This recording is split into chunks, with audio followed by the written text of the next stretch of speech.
John Campbell, who served 12 years in the United States Congress.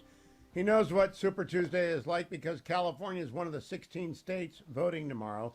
Minnesota, Colorado, Utah, Virginia, North Carolina, Massachusetts, Vermont, Maine, and Texas. I say tomorrow because, John, we're not going to get results in California probably till Thursday, are we?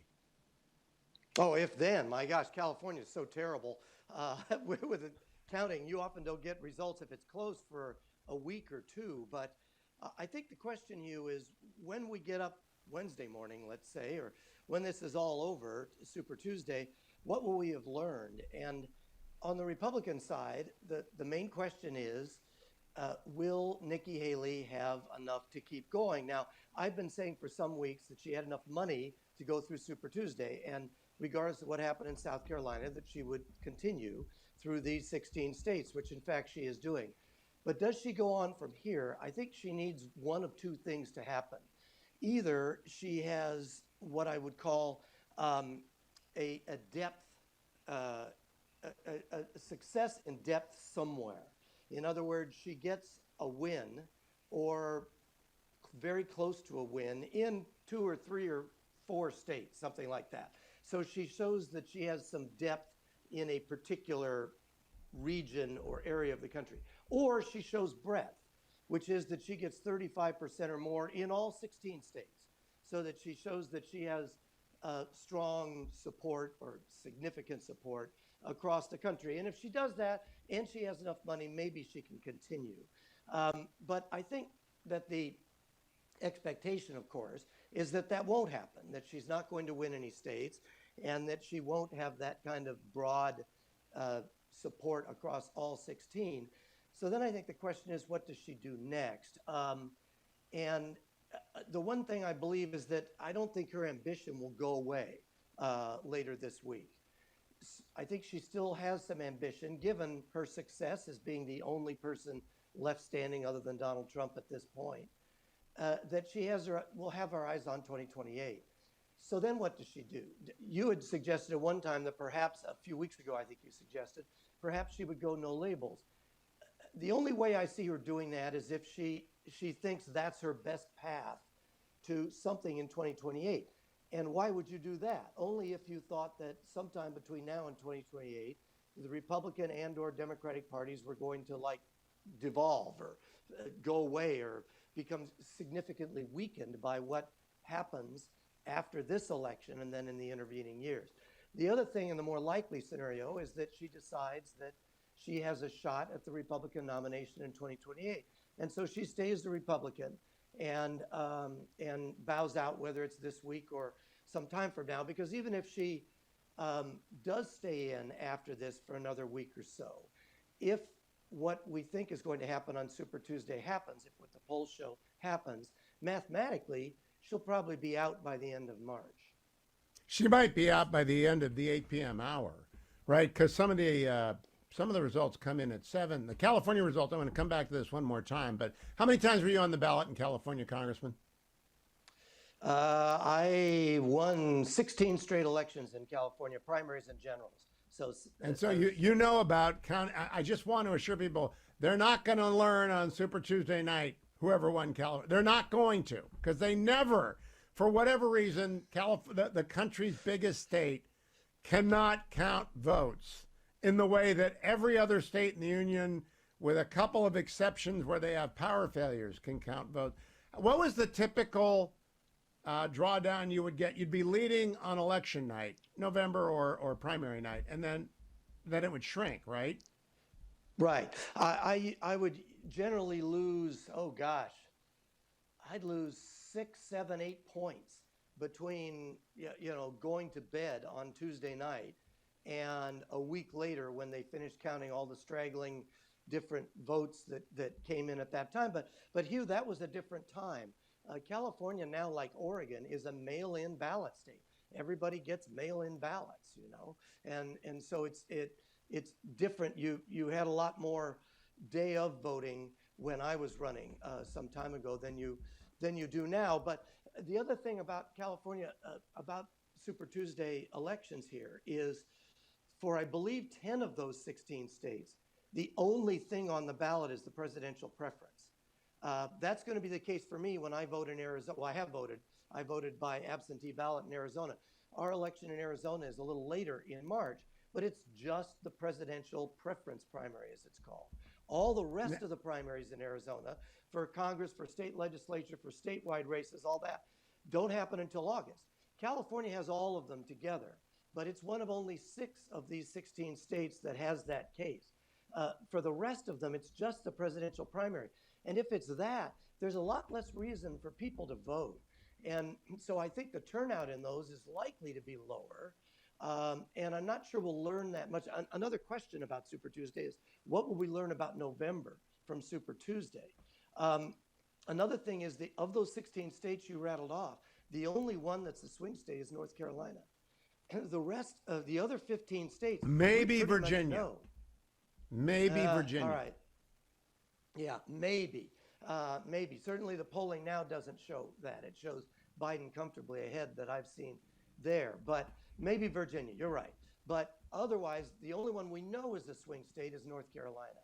And so if you're trying to get some clues for November, that would be the one to look at.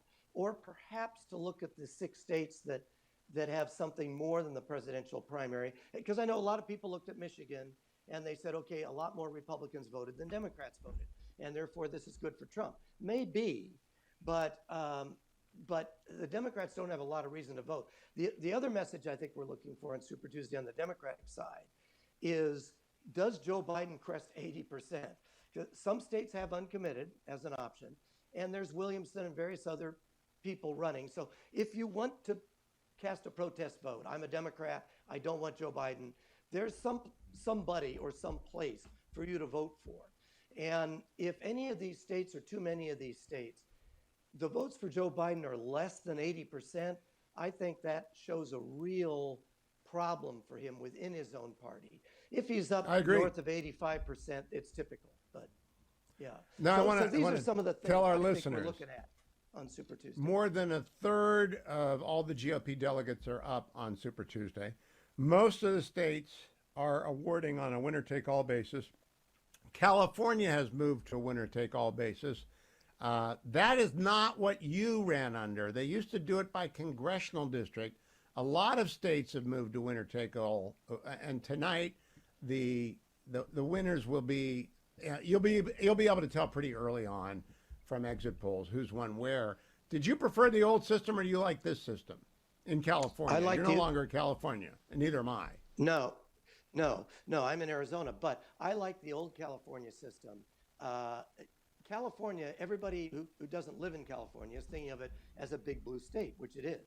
And that, I think Biden won by 31 points in 2020.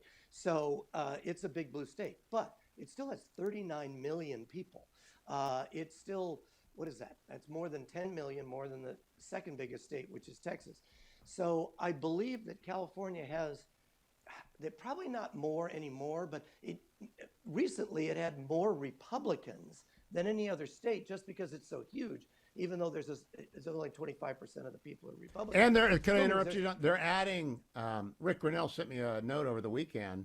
He's been running an operation for 4 years when he wasn't in the government, trying to get Republican registration up. It's actually grown significantly since 2020.